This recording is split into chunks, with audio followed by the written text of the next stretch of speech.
lampu senternya di antara batu-batuan itu dan melihat sesuatu di bawahnya. Beberapa balok kayu yang sudah membusuk dan di bawahnya ada kulit binatang yang sudah kering dan berubah menjadi bubuk pada saat disentuhnya. Kemudian dia melihat sesuatu benda yang memantulkan sinar lampunya mengkilap keemasan. Dia berpikir mungkin itu adalah tabut perjanjian itu. Tetapi pada saat menyingkirkan kulit binatang itu, dia melihat meja dari emas yang begitu indah dikelilingi oleh bingkai di sisi-sisinya dengan pola seperti lonceng dan buah delima. Ron merasa yakin bahwa itu pasti berasal dari bait Allah yang pertama yang hilang dan bisa jadi adalah meja roti sajian yang asli. Kemudian dia menyelidiki ruangan itu lebih teliti dan memperhatikan sekeliling ruangan itu.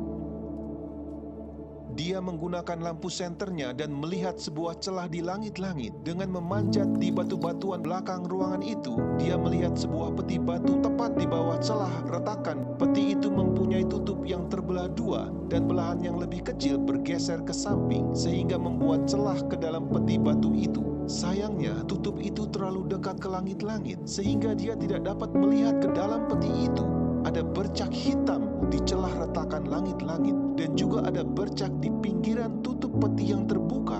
Celah retakan di langit-langit persis di atas celah bukaan tutup peti batu itu, di mana bercak hitam jatuh dan masuk ke dalam peti batu itu.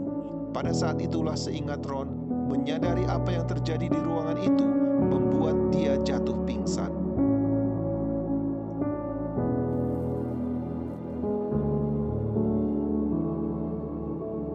Pada saat Ron menyadari bahwa celah di langit-langit adalah ujung celah yang berasal dari lubang salib yang ditemukan di dataran beberapa meter di atasnya dan bercak hitam adalah darah yang mengalir melalui celah retakan itu ke dalam kotak batu, dia tahu persis bahwa tabut perjanjian itu ada dalam peti itu. Tetapi yang paling menakjubkan adalah darah Kristus jatuh menetes di atas tutup pendamaian tabut perjanjian itu.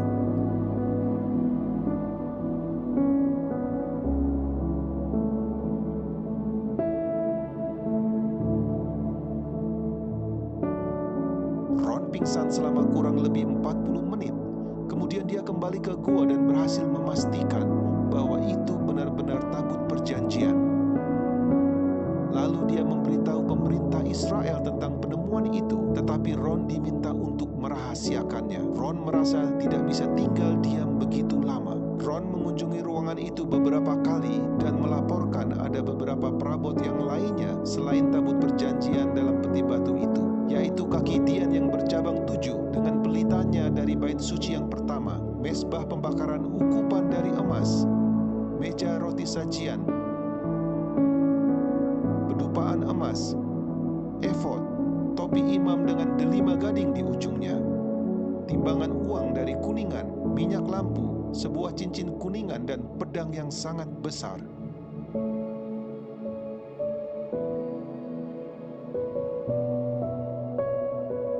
Di belakang tabut itu ada ruang kecil dan di situ ditemukan kitab hukum yang diduga ditulis oleh Musa. Menurut sepengetahuan Ron, kitab Kejadian tidak ada di situ. Dia merasa terkesan dengan gulungan kitab dari kulit binatang yang masih dalam keadaan sempurna. Kemudian dia mulai bertanya-tanya, bagaimana tabut itu dapat masuk ke ruangan itu? Tidak mungkin melalui jalan di mana dia masuk karena dia harus menembus melalui batu-batuan. Dengan memindahkan banyak batu-batuan itu, dia menemukan jalan masuk yang lebih besar menuju ke Gua Zedekia di tepi jalan di mana gambar kerut telah ditemukan. Di terowongan itu dipenuhi dengan banyak batu-batu besar dan Ron tidak tahu bagaimana mengeluarkannya melalui jalan dari tempat dia masuk. Ron mencari sebuah laboratorium di Israel untuk menganalisa darah yang dia temukan di celah retakan itu dan yang ditemukan di atas tutup pendamaian. Hasilnya sangat mengejutkan mereka.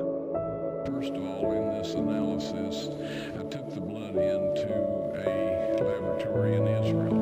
I asked one of the people I work with in antiquities, where is a good laboratory that does reliable work? And they said, such and such, such and such, and I took it. I just said, please examine this blood and tell me what you can tell me about it, right? They said, well, look, we're going to reconstitute it. We're going to put it in normal saline and keep it at body temperature for 72 hours with gentle swirling. All right, that's their business. That's great. I said, now I want to be there when you check it out. They said, fine. So I was back. They checked it out. I said, now, they said it's human blood. We can tell that. They did whatever tests they need to do. And then I said, take some of the white blood cells and put them in a growth medium. And keep them at body temperature for 48 hours. And they said, well, that'll do no good because it's dead blood.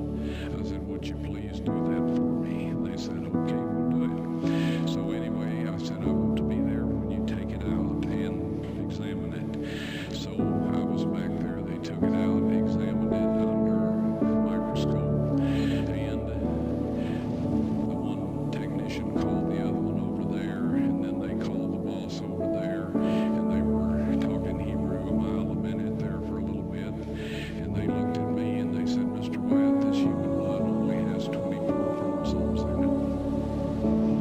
Everybody else has 46. You see, 23 from your mother, 23 from your father, 22 autosomes from your mother, 22 autosomes from your father. You get an X from your mother, you may get an X or a Y from your father. All right? This blood had 23 chromosomes from the mother's side, one Y chromosome only. You see, the child could not have developed if they hadn't had the autosomes from the mother. So all of his physical characteristics were determined by his mother's side of the family, her autosomes. His maleness was determined by this one Y that came from a source, not a human male. Then they said, this blood is alive. And then they said, whose blood is this?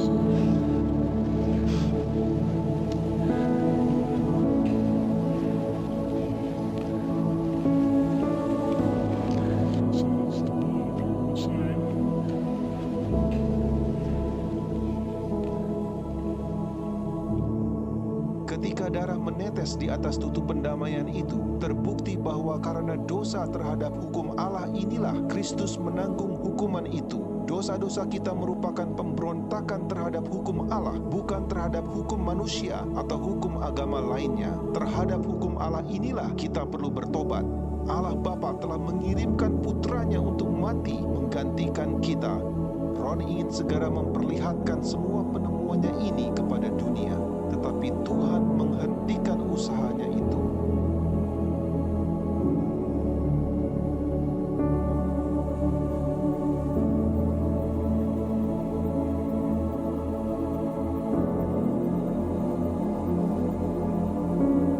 Pada kunjungannya yang keempat, Ron mendapati ruangan itu sudah dibersihkan dan perabot-perabotnya sudah disusun menurut aturannya. Pada saat itu tiba-tiba Ron merasakan kehadiran malaikat di ruang itu dan melihat 4 malaikat, 2 berdiri di satu sisi tabut dan 2 di sisi lainnya.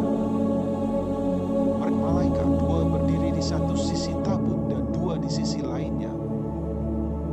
Mereka memberitahu Ron bahwa mereka ditugaskan untuk menjaga tabut itu, dan kemudian mereka meminta Ron untuk menaruh kameranya pada tripod dan membuat video.